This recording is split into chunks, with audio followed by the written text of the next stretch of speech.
다음은 주 52시간 정착을 위한 노사가 함께하는 워라밸 사업 관련 뉴스입니다. 경기도가 주 52시간 정착과 노동자의 여가 활동 지원을 위해 도내 중소기업들을 대상으로 요가, 외국어 회화, 강좌 등 문화, 취미 활동, 프로그램 운영을 지원한다. 경기도는 올해부터 이 같은 내용의 주 52시간 정착을 위한 노사가 함께하는 워라밸 사업을 추진한다고 6일 밝혔다. 이 사업은 노동시간 단축 등으로 퇴근 후 여유 시간이 상대적으로 많아졌으나 시공간적 제약으로 여가 활동에 어려움을 겪는 노동자들의 삶의 질 증진과 문화복지 지원을 목적으로 민선 7기에서 처음 추진하게 됐다. 올해는 30여 개 업체를 지원할 계획으로 고용된 노동자 수가 5인 이상 100인 이하인 도내 소재 중소기업이면 참여가 가능하다. 단, 사업 참여 기업은 주 52시간 제도 준수 서약서를 반드시 제출해야 하며 현재 노사 분규가 진행 중인 기업이나 위법 행위가 있는 업체, 지방세 체납 기업 등은 지원이 불가하다. 지원 대상으로 선정되면 노동자들의 취미, 여가 활동을 위한 프로그램 운영비를 업체 한 곳, 당 최대 500만 원 이내에서 지원한다. 선정된 업체는 설문조사나 회의 등을 거쳐 건강, 취미, 어학, 전문 강좌 등 노동자들이 희망하는 프로그램을 선정해 주 1회 이상 3개월 이상 운영해야 한다. 참여 희망 기업은 신청서, 사업계획서 등 필수 서류를 구비해 4월 29일 오후 6시까지 경기도청 노동정책과로 방문, 우편 접수하거나 이메일로 신청하면 된다.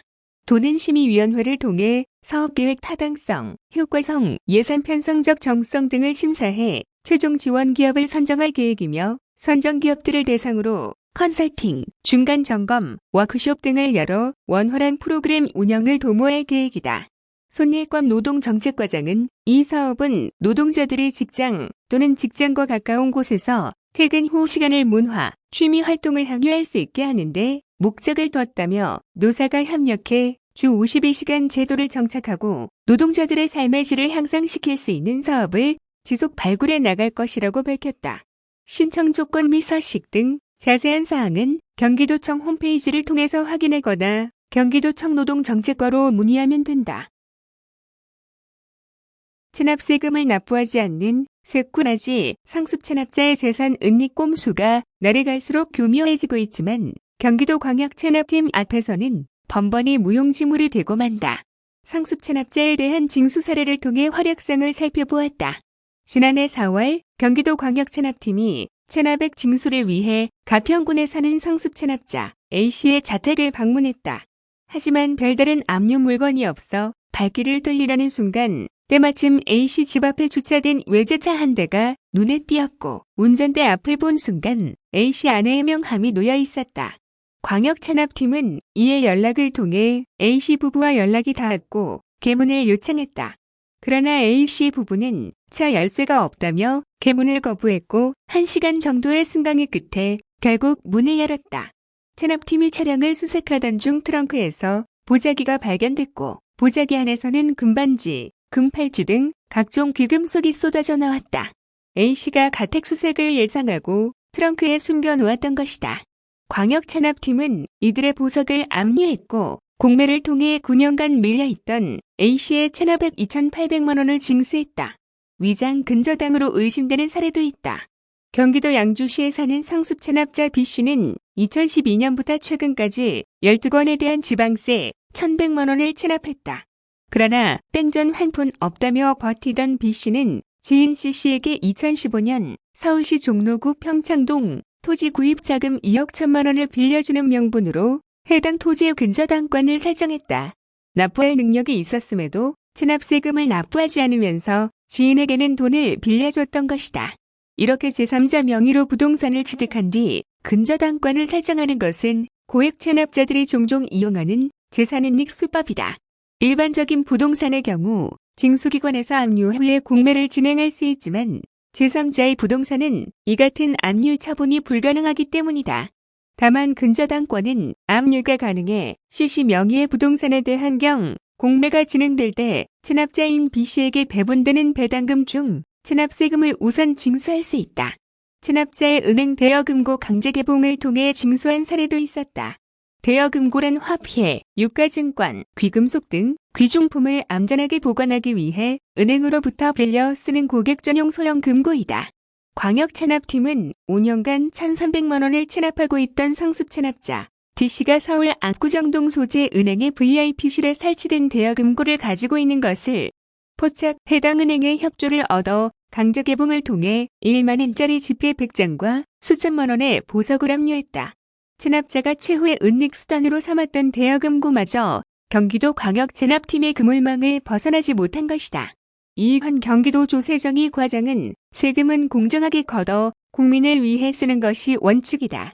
경기도 광역체납팀은 공정한 세상에 역행하는 꼼수 상습 체납자에 대해 보다 강력한 징수 활동을 펼쳐 국민의 권리와 의무가 조화를 이루는 공정한 세상의 든든한 버팀목이 될 것이라고 말했다.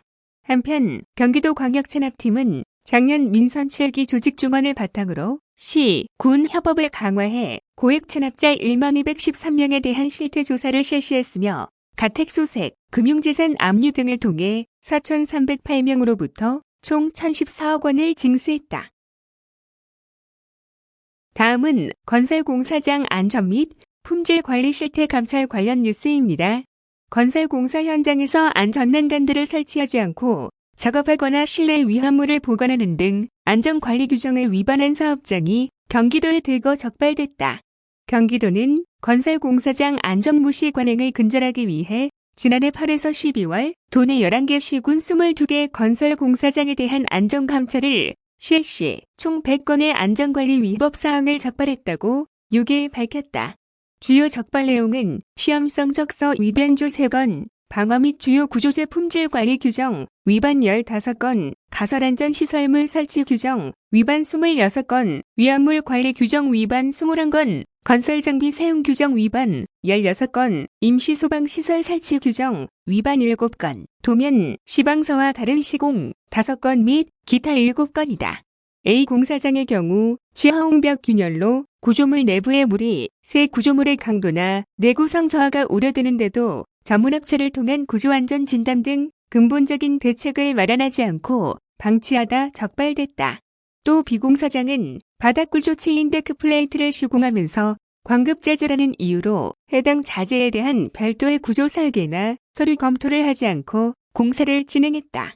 도는 주요 구조재 품질 관리 소홀로 인명피해가 우려되는 사항에는 건설기술진흥법 등 관계 법령에 따라 감리자와 시공자에게 벌점을 부과하고 위험물 사용 규정 위반 등 공사 현장 관리를 부실하게 한 시공자에게는 과태료를 부과하는 등 해당인 허가기관인 시군에 적법 조치토록 요구했다.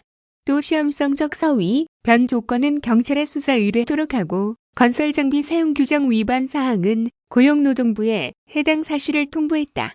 한대희도 안전특별점검단장은 이번 안전감찰에서 지적된 사례는 해당 공사장뿐만 아니라 도내 시군 재난관리 책임기관에 알려 문제점이 반복되지 않도록 했다며 공사장 안전무시 관행으로 인한 사고가 발생하지 않도록 지속적으로 안전감찰을 실시하고 위법사항에 대해서는 엄정하게 조치할 계획이라고 말했다.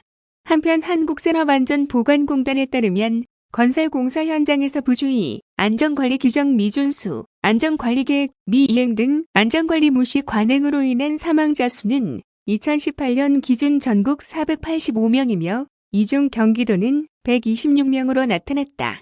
도입 최근 3년간 사망자 수는 368명, 부상자는 19,250명에 이른다.